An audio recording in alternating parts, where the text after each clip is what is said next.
میں کیا کہنا چاہ رہا ہوں کہ جب 10 ٹاپرز میں آپ کے بچے نہیں ہیں، 100 ٹاپرز میں آپ کے بچے نہیں ہیں، تو پھر آپ سمجھ لیجئے کہ وہ لوگ کیوں نہیں کامیاب ہوں گے، ان کے بچے کیوں نہیں کامیاب ہوں گے، ان کے پاس قوت کیوں نہیں آپ سے زیادہ ہوگی، ان کے گھروں میں کامیابیاں کیوں نہیں کامیابیوں کی نہریں بہیں گی، کیونکہ ان کے بچے مکمل طور پر محنت کر رہے ہیں۔ افسوس ہے جن کو 25 سال تک چپل پہننے کی اوقات تک نہیں تھی، وہ آج ہمارے ضلع کے ڈی ایم بن کر بیٹھے ہوئے، جن کو کھانے کی حیثیت تک نہیں تھی وہ ہمارے علاقے کے آئی ایس اور آئی پی ایس بنے بیٹھے ہیں، اور ہم نہ جانے کس خوش فہمی میں مبتلا کر دیے گئے ہیں کہ ہم دنیا میں بھی کامیاب ہے، آخرت میں بھی کامیاب ہے۔ ارے صاحب، ہم دنیا میں بھی تباہ ہے، آخرت میں بھی بربادی ہمیں نصیب ہوگی، کیونکہ جو پرستھتی دیکھنے کو مل رہی ہے اس سے یہی ثابت ہوتا ہے وہ انسان جن کی دنیا برباد ہوتی ہے ان کے تعلق سے یہ غالب گمان کیا جا سکتا ہے کہ وہ اپنی آخرت کو بھی برباد کر دیتا ہے۔ اب آپ کو کرنا کیا ہے؟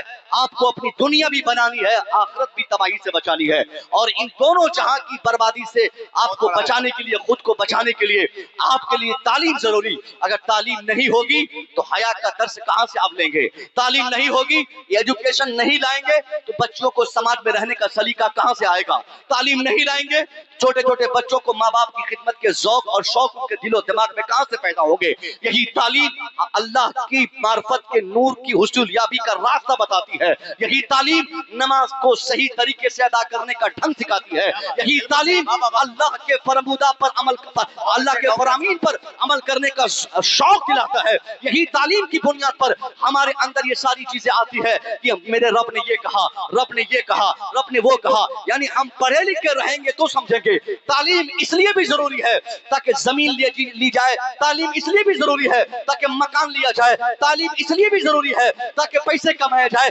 تعلیم اس لیے بھی ضروری ہے تاکہ آفیسر بنے جائے، اور تعلیم اس لیے بھی ضروری ہے تاکہ جہنم سے بچا جائے، تعلیم اس لیے بھی ضروری ہے تاکہ اللہ حاصل کیا جائے، تعلیم اس لیے بھی ضروری ہے تاکہ نماز صحیح کی جائے، تعلیم اس لیے بھی ضروری ہے تاکہ مصطفیٰ کی بات دنیا میں نشر کی جائے، تعلیم اس لیے بھی ضروری ہے تاکہ آنے والی نسلوں کو تباہی سے بچائی جائے۔ اس لیے صاف پیغام ہے، تعلیم نہ صرف دنیا کی حصول یابی کے لیے ضروری بلکہ دنیا اور آخرت دونوں جہاں کی بربادی کے لیے اور اللہ کے معرفت کے نور کی حصول یابی کے لیے بھی جس چیز کو سب سے زیادہ ضروری ہم مانتے ہیں وہ کوئی اور نہیں، وہ صرف تعلیم ہے، وہ صرف ایجوکیشن ہے۔ اللہ اللہ، اگر آپ یہ سوچیں گے حضرت یہ آپ نے کہاں سے سیکھ لیا، کیسے؟ جاہل آدمی اگر اللہ اللہ کرے تو کیا وہ جنتی نہیں ہے؟ بالکل جنتی ہے۔ اللہ اللہ کرنے والا جاہل ہے تو ان کی جہالت کی حالت میں اللہ اللہ کرنے کے جو فوائد ہیں، اور ایک وہ عالم جو پڑھ لکھ کر اللہ اللہ کرتا ہے، دونوں میں زمین و آسمان کا فرق ہے۔ جاہل کی عبادت اور عالم کا سونا، آپ نے بہت مشہور ترین یہ سنا علماء سے کہ جاہل سوتا ہے، جاہل پڑھتا رہے، تسبیح پڑھتا رہے، اور عالم سوئے کوئی اچھی بات سوچ کر کہ صبح اٹھ کر مجھے بہتر کام کرنا ہے، تو عالم کے سونے میں جتنا فائدہ ہے اس قدر عالم اب جاہل کی تسبیحات پڑھنے میں وہ فائدہ نہیں ہے۔ کیوں؟ کیونکہ جاہل کو ان تسبیحات کے لوازمات کا علم نہیں، عبادت کرنے کا شوق ہے مگر اصول نہیں، ضابطہ ان کو معلوم نہیں، اور بغیر ضابطے کے اگر کوئی کام کریں گے تو اس میں غلطی ہونا، مس گائیڈڈ آپ رہتے ہیں، غلطی ہونا اس میں زیادہ سمبھاونا ہوتی ہے کہ آپ کی عبادت غلط طریقے سے کر دی گئی۔ اس لیے آپ کے لیے ضروری ہے کہ آپ اپنے بچوں کو پڑھائیں۔ آج ہمارے سماج کی جو یہ حالت ہے، اس سماج کی حالت کو بدلنے کے لیے دوسری چیز میں بتاتا ہوں۔ دوسری چیز، یہ تو تعلیم پر گفتگو ہو گئی، تعلیم ضروری ہے نماز سے زیادہ، تعلیم ضروری ہے روزے سے زیادہ، تعلیم ضروری ہے حج سے زیادہ، تعلیم ضروری ہے زکوٰۃ سے زیادہ۔ فیضی صاحب کی موجودگی میں یہ بڑا جملہ، بڑی فکر آپ کے سامنے، نماز سے زیادہ ضروری تعلیم ہے۔ اب آپ کو بہت زیادہ سن کر حیرت ہوگی یہ بات کہ حضرت یہ نئی بات ہم سن رہے ہیں، نماز تو فرض اعظم ہے، نماز کو چھوڑنے کی کوئی گنجائش نہیں، مگر میں کہتا ہوں نہیں صاحب، نماز سے زیادہ اہمیت ایجوکیشن کی ہے، نماز سے زیادہ اہمیت تعلیم کی ہے، روزے سے بڑی فضیلت تعلیم کی ہے، حج و زکوٰۃ کی ادائیگی سے بڑی یہ اہمیت ہمارے سامنے وہ ایجوکیشن کی ہے۔ وہ اس لیے نماز ہم پر فرض ہے مگر سب پر فرض نہیں ہے، روزہ ہم پر مسلمانوں پہ فرض ہے، سب پر نہیں ہے، حج مسلمانوں پہ فرض ہے، سب پر نہیں ہے. زکات فرض ہے مسلمانوں پر مگر سب پر ضروری نہیں. نماز اپنے وقت کے ساتھ مسلمانوں پر، وہ بھی بالغ مسلمانوں پہ فرض ہے. روزہ مسلمانوں پہ فرض ہے رمضان شریف کے مہینے کی قید و بند کے ساتھ، اس پر بھی حالت سفر میں نہ ہو تب، حالت ماہواری میں بیٹیاں نہ ہو تب، کئی کنڈیشنز اس کے ساتھ لگے ہیں، اٹیچ ہے، تب روزے کی فرضیت کی اہمیت ہم کو پتا چلتی ہے صاحب کہ روزہ رمضان کا مہینہ آئے گا، ہم غیر مسافر ہوں گے، بیٹیاں ماہواری کی پوزیشن میں نہیں ہوں گی، عاقلہ بالغہ ہوں گی، بیٹے عاقل و بالغ ہوں گے، ہوشیار ہوں گے، غیر مسافر ہوں گے، رمضان کا مہینہ پائیں گے، تب جا کر ان کو رمضان کے مہینے کا مکمل ایک مہینے کا روزہ ان پر فرض ہوگا.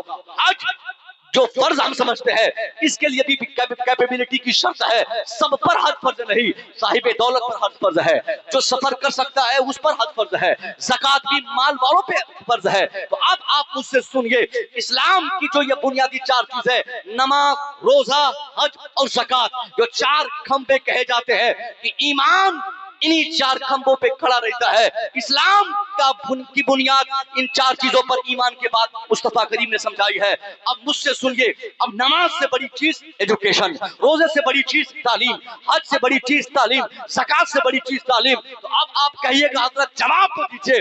میں کہنا چاہوں گا جس مصطفیٰ کریم نے نماز کی فرضیت کا اعلان فرمایا تھا، جس نبی نے حج فرض ہے کا اعلان عام کیا تھا، جس مصطفیٰ نے زکات اور حج کی فرضیت و اہمیت بتائی تھی، اسی نبی نے ان تمام فرائض کے ساتھ کوئی نہ کوئی شرط، کوئی نہ کوئی کنڈیشن، کوئی نہ کوئی مہینہ وقت کے ساتھ آپ نے خاص فرمایا تھا. وقت پایا جائے گا تو نماز فرض ہوگی، روزہ آئے گا تو رمضان کا روزہ فرض، رمضان کا مہینہ آئے گا تو روزہ فرض ہوگا، دولت پائی جائے گی تو زکات فرض ہوگی، مال ہوگا، سفر کی قدرت ہوگی تو حج فرض ہوگا. مگر اسی نبی نے ایک ایسی بھی فرضیت کا اعلان فرمایا جس کے لیے کوئی کنڈیشن نہیں. آپ فرماتے ہیں طلب العلم فریضۃ علی کل مسلم و مسلمہ. سرکار کہتے ہیں getting education is compulsory for each and every Muslim man and woman. سرکار کہتے ہیں تعلیم حاصل کرنا بغیر کسی کنڈیشن کے ہر مسلمان مرد و عورت پر ضروری ہے. وہ بچہ ہے تب بھی لازم ہے، بوڑھا ہے تب بھی لازم ہے، ماہواری میں ہے تب بھی ضروری، رمضان میں نہیں ہے تب بھی ضروری، رات میں ہے تو ضروری، دن میں ہے تو ضروری. مصطفیٰ نے فرمایا کسی زمانے میں ماں کے شکم سے قبر کی آخری منزل تک اگر وہ مسلمان ہے تو اس پر تعلیم ضروری اور لازم ہے. نعرہ تکبیر، نعرہ رسالت، پیغام اسلام، مذہب اسلام، تعلیمات اسلام، نعرہ تکبیر. ماشاءاللہ، واہ واہ واہ واہ. اب کتنی باتیں تعلیم پر ہو گئی، مزید اور اس پر بولنے کی حاجت نہیں ہے. اب آپ سے کہنا چاہوں گا آج آپ کے مدرسے ویران ہو گئے.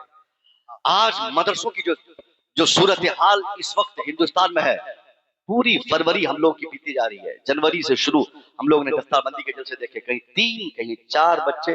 ابھی کل رات ایک خبر ہمیں سننے کو ملی کہ صاحب ناظرہ والے بھی بچوں کی اب دستار ہونے لگی ہے، جو کہ پڑھنے والے بچے نہیں ہے تو ناظرہ والے تو ہوں گے ہی صاحب. اب پکڑ پکڑ کے مدرسے والے ٹٹی پھرکی اور پانس لا کے گاڑ دیے. پہلے گجرات میں تھے، کامیاب نہیں ہو سکے تو بہار میں ایک مدرسے کا بوجھ ڈال دیے. پہلے صاحب بمبئی میں تھے، پڑھا نہیں پائے یا پڑھ نہیں پائے، جم نہیں پائے، کما نہیں پائے تو بانس اچلا کے کہیں پہ ٹٹی لگا دیے اور مدرسہ بنا دیا. اب یہ مدرسے تباہی والے مدرسے ہیں، یہ مدرسے نفرت دلانے والے مدرسے ہیں. سماج کو مدرسوں کے تعلق سے اور زیادہ اس حالت میں یہ کیا کہتے ہیں کہ افسوس کرنے کی حالت میں پہنچانے کے لیے ہے. اگر یہ ٹٹی پھرکی کمزور مدرسے اگر ہمارے سماج میں اسی طرح رہ گئے تو بہت جلد ہمارے مدرسوں کی اہمیت ہمارے دلوں سے ختم ہو جائیں گی. ہمارے لیے ضروری کیا ہے کہ ہم ان مدرسوں کو مضبوط کر کے قاعدے کی عمارت پر مشتمل یہ مصطفیٰ کی درسگاہ کو ہم بنا دیں. ہم گلشن رضا نام رکھ دیتے، گلشن مدینہ، جامعہ گلشن مدینہ. اب پتا چلا 300 بچے پڑھنے والے، ایک بانس کی ٹٹی والا ٹوائلٹ اور ایک ہینڈ پائپ اور بغل میں بس کچھ نہیں اور کھانے کا انتظام نہ پڑھانے کے لیے کوئی اچھے اساتذہ. اب ایسے مدرسے اگر ہمارے سماج میں بنیں گے تو میں گزارش کروں گا کہ مت بنائیے ایسے مدرسے. 2-4-10 بن جائیں گے تو لوگ مدرسوں سے نفرت کرنے لگیں گے اور حساس لوگ اپنے بچوں کو ان اداروں میں جا کر پڑھنے کو نہیں بولیں گے. پھر نتیجہ نکلے گا قرآن پڑھنے والے دھیرے دھیرے کم ہو جائیں گے. ہم کو اب کرنا کیا ہے؟ مدرسہ شاندار بنانا ہے. کیوں نہیں بنا سکتے صاحب؟ میں اکثر کہتا ہوں، کٹیہار کے ایک جلسے سے میں نے کہا تھا جمالی صاحب کی موجودگی میں، اشرفیہ